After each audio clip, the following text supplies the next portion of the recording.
Welcome to Liz and Sandro's Marketing Podcast. We're the podcast that talks social media, reputation management, SEO, websites, and so much more. Happy 2019. Thanks for being a part of our show.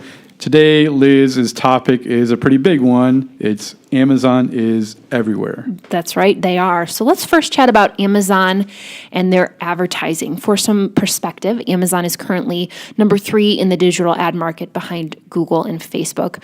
But their revenue is on pace to double this year eMarketer is estimating it to double to $5.83 billion.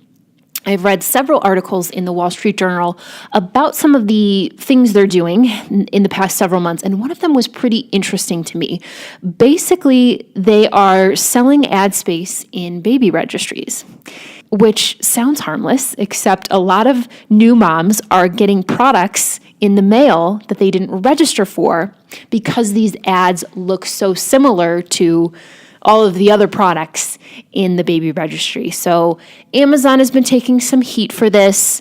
Some new moms have been pretty unhappy. This article, which we will include in the show notes, it shared some great insight. It actually answered some kind of lingering questions for me. It really confirmed that their advertising model is very different from the self-serve model of Facebook and Google. They are clearly partnering with big brands that are coming to the table with fairly substantial budgets. Back in, I think it was 2017. Yeah, 2017. Seems so long ago. We had a client who suddenly their ads stopped appearing on Amazon, and when we searched and I called a lot of my ad reps trying to get some answers, and we got very little insight other than that, well, Amazon's overhauling, how they're going to be doing advertising and how they partner with clients. And so this really kind of confirmed again that they are partnering with brands that come to the table with a pretty substantial budget. The article said that placements in the baby registries are going for $500,000 a quarter, and that's in addition to ad spends that range anywhere from $500,000 to $3 million. So again, these are pretty big consumer brands that are partnering with Amazon. So interesting feedback that we got there from the Wall Street Journal. Again, we'll link those articles for you in the show notes. Something else that I've observed, and one thing that's been a little frustrating to me is I hear and I see articles really harping on Facebook and Google. I think people are completely missing what Amazon is doing. Facebook knows what we talk about, Google knows what we're looking for, but Amazon knows what we're actually purchasing. And I might argue that that's the most powerful data of them all. Yeah, because you're voting with your wallet there. Definitely. But I do think this is changing. I do think consumers are starting to pay a little bit more attention to everything that Amazon is doing. I was chatting with someone over the holidays, one of my husband's coworkers, and he said he will not buy anything from Amazon. He will not support them. Of course, he was joking that he's still pulling Amazon packages off his front porch because his wife has a Prime account and she does a lot of the shopping through Amazon. But he will not support them. So I'm sensing that more and more consumers are making note of this. I think they're becoming more aware of just how big Amazon is and where they are. And, we'll see what comes of that. I mean, they're not going to stop growing, but they really are everywhere. Agreed. I know one of my favorite podcasts, Homecoming, it's a fictional story, and they were suddenly selling it to TV shows and Netflix, and who's the biggest bid? It was Amazon. Amazon's buying more and more original content. They're making movies, they're making TV shows. They're also now, the FBI is using their Amazon recognition with a K, for sifting through mountains of video surveillance footage with the FBI to look through for facial recognition software. So the FBI is paying them for that. They own the Washington Post. They do.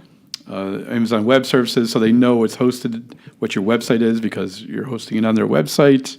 And also, of course, now advertising. 9% of all businesses are advertising on Amazon. And we're going to be doing a prediction show or talking prediction soon, but that's going to go up, obviously. Yeah. And also, an interesting conversation I had, because I did have a client bring up Amazon and just, what could we do there? And they're a service-based business.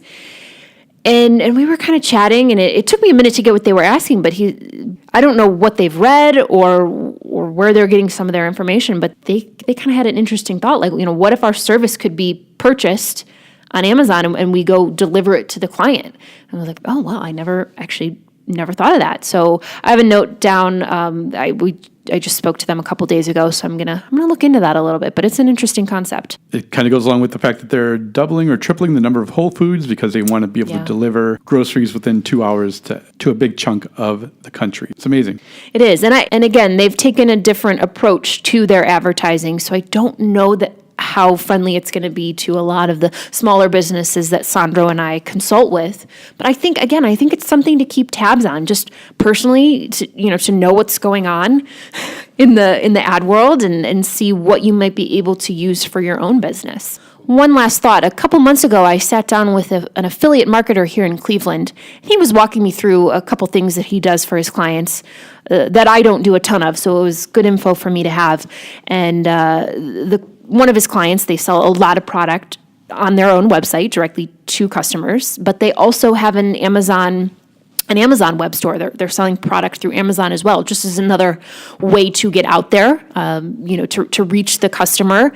They do take a hit because Amazon does some of their fulfillment for them. And he tossed out some numbers. I think it was like 31% profit when they sell it directly to the consumer themselves, 17% when they sell through Amazon. So they do take a little bit of a hit, but they know that consumers are making purchases on Amazon. That's where a lot of us are going. So they're probably wise to be there, even if they have to take a little hit on the profit. Or searching on Amazon just to search. Just see what's out there, see what reviewers are saying. Yeah. Thanks, Liz, for all that information, and thank you for joining us. You will find us where you find your favorite podcasts. If you had feedback on this or have your own Amazon story to share, we'd love to hear it. Leave our email address in the show notes.